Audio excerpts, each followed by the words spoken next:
The thing I would say is, when you grow up, you tend to get told that the world is the way it is, and your life is just to live your life inside the world, try not to bash into the walls too much, try to have a nice family life, have fun, save a little money. But life, that's a very limited life. Life can be much broader once you discover one simple fact, and that is everything around you that you call life was made up by people that were no smarter than you. And you can change it. You can influence it. You can build your own things that other people can use. And the minute that you understand that you can poke life and actually something will, if you push in, something will pop out the other side, that you can change it, you can mold it. That's maybe the most important thing, is to shake off this erroneous notion that life is there and you're just going to live in it, versus embrace it, change it, improve it, make your mark upon it. I think that's very important. And however you learn that, once you learn it, you'll want to change life and make it better, because it's kind of messed up in a lot of ways. Once you learn that, you'll never be the same again. Now, I've actually always found something to be very true, which is most people don't get those experiences because they never ask. I've never found anybody that didn't want to help me if I asked them for help. I always call them up. I called up, this will date me, but I called up Bill Hewlett when I was 12 years old, and he lived in Palo Alto. His number was still in the phone book. And he answered the phone himself. He said, yes? He said, hi, I'm Steve Jobs. I'm 12 years old. I'm a student in high school, and I want to build a frequency counter. And I was wondering if you had any spare parts I could have. And he laughed, and he gave me the spare parts to build this frequency counter, and he gave me a job that summer in Hewlett-Packard, working on the assembly line, putting nuts and bolts together on frequency counters. He got me a job in the place that built them. And I was in heaven. And I've never found anyone who said no or hung up the phone when I called. I just asked. And when people ask me, I try to be as responsive, to pay that debt of gratitude back. Most people never pick up the phone and call. Most people never ask. And that's what separates sometimes the people that do things from the people that just dream about them. You got to act. And you've got to be willing to fail. You've got to be willing to crash and burn. With people on the phone, with starting a company, with whatever. If you're afraid of failing, you won't get very far. There's no risk. Now that's why you need to do it young. Now, that's why we started Apple. We said, we have absolutely nothing to lose. I was 20 years old at the time. Woz was 24 or 5. So we have nothing to lose. We have no families, no children, no houses. Woz had an old car. I had a Volkswagen van. All we were going to lose is our cars and the shirts off our back. We had nothing to lose, and we had everything to gain. And we figured, even if we crash and burn and lose everything, the experience will have been worth 10 times the cost. So what did we have to lose? There was no risk. And that's, I think that's a very healthy way to look at it. Some people say, well, you could have gone to college and been a lawyer. Well, you're right. But you can go to college and be a lawyer when you're 25. And there's nothing that stops you from doing that. The only thing you really have in your life is time. And if you invest that time in yourself to have great experiences that are going to enrich you, then you can't possibly lose. So I always advise people, don't wait. Do something when you're young, when you have nothing to lose, and keep that in mind. And I think that's the best way. Not that people can't start companies when they're 50. I've seen that. Very successful companies. But it's a lot easier when you're young and have nothing to lose and don't have the responsibilities to other people that you will acquire later on in your life. There is an entrepreneurial risk culture in the Valley that is as important to it is as key of a reason why Silicon Valley exists as any other reason. The primary reasons are the entrepreneurial risk culture, of which role models are a very big part, Second is the universities, Stanford and Berkeley. There wouldn't be a Silicon Valley if there weren't Stanford and Berkeley constantly bringing in human capital, which decides to stay here because it's so nice. And third, certainly for the number of companies that start, is the financial infrastructure as well. And then fourth is the beehive effect. You've got a lot of extraordinarily talented people, and the beehive effect says that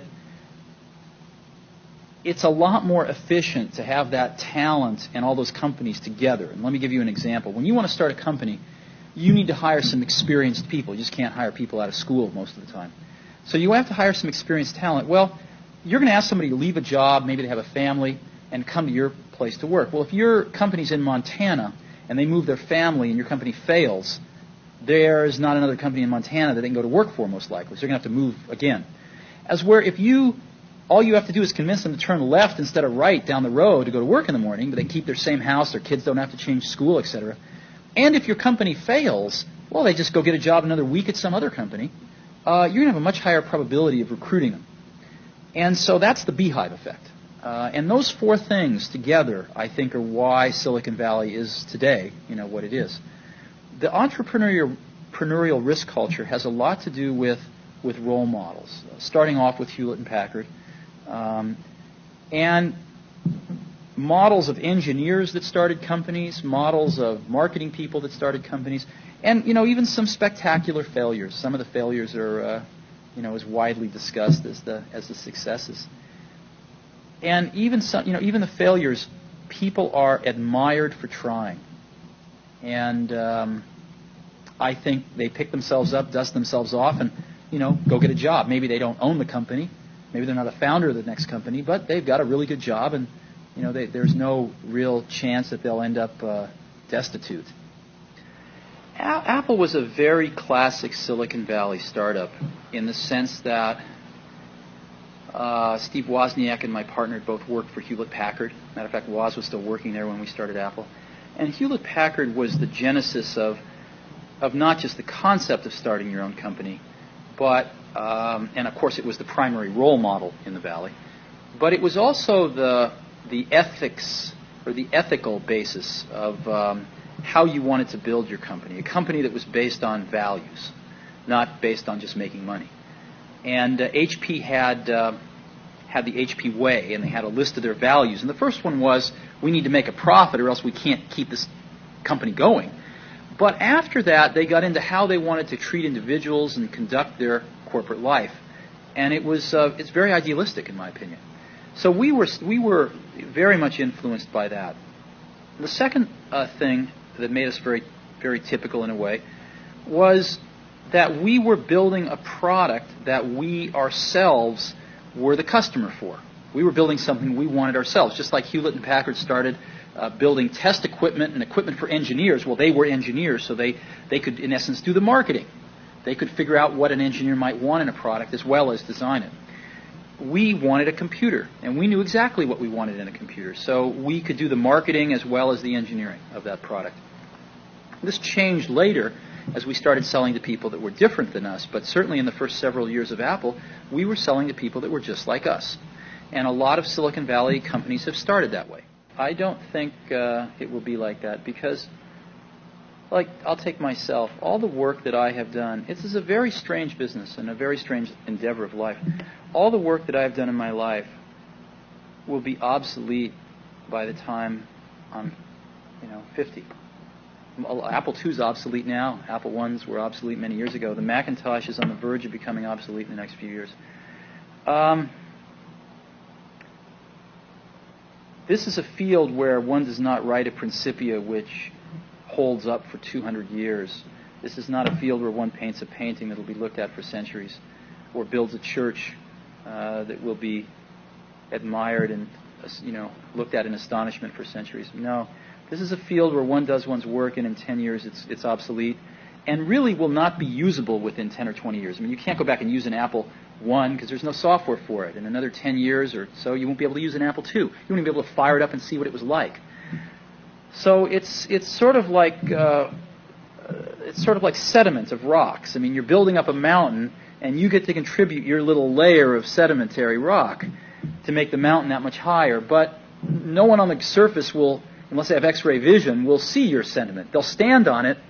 It'll be appreciated by that rare geologist. But no, it's not like the Renaissance at all. It's very different. One of the things that Woz and I did was we built blue boxes. These are obsolete now, but they were devices that you could build. You know, when you make a long-distance phone call in the background, you hear doo-doo-doo-doo-doo-doo. Those are the telephone computers actually signaling each other, sending information to each other to set up your call. And the signaling they use is a lot like touch-tone phones, only it's different frequencies.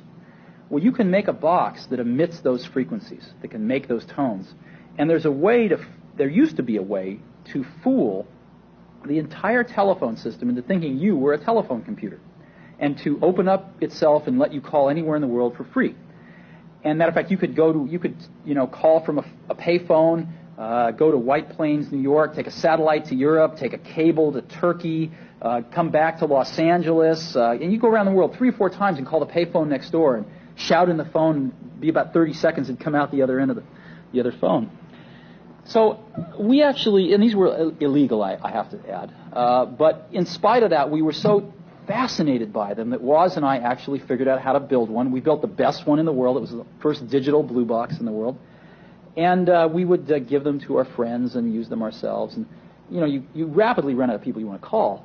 But it was the magic of the fact that 2 teenagers could build this box for $100 worth of parts and control hundreds of billions of dollars of infrastructure in the entire telephone network in the whole world, from Los Altos and Cupertino, California.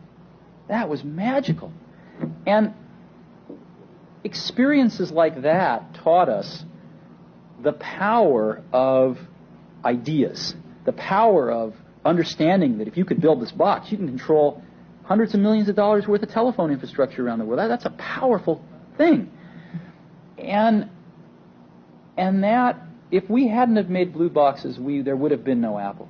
Because we would have not had not only the confidence that we could build something and make it work, because it took us 6 months of discovery to figure out how to build this. It was a tremendous process in itself. But we also had the sense of magic that we could sort of influence the world, control it in the case of blue boxes, but something much more powerful than controlling, influencing in the case of Apple. And they're very closely related. I really do to this day feel if we hadn't had those blue box experiences, there never would have been an Apple computer. Now, if you want to know what's going to happen in 5 years, you don't look in the mainstream, you look at the fringe.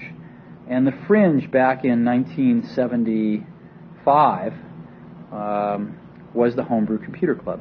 And it was a bunch of people that were in this area that were into building their own computers because they couldn't afford to buy them. I mean, computers were $100,000, $50,000, and who could afford that?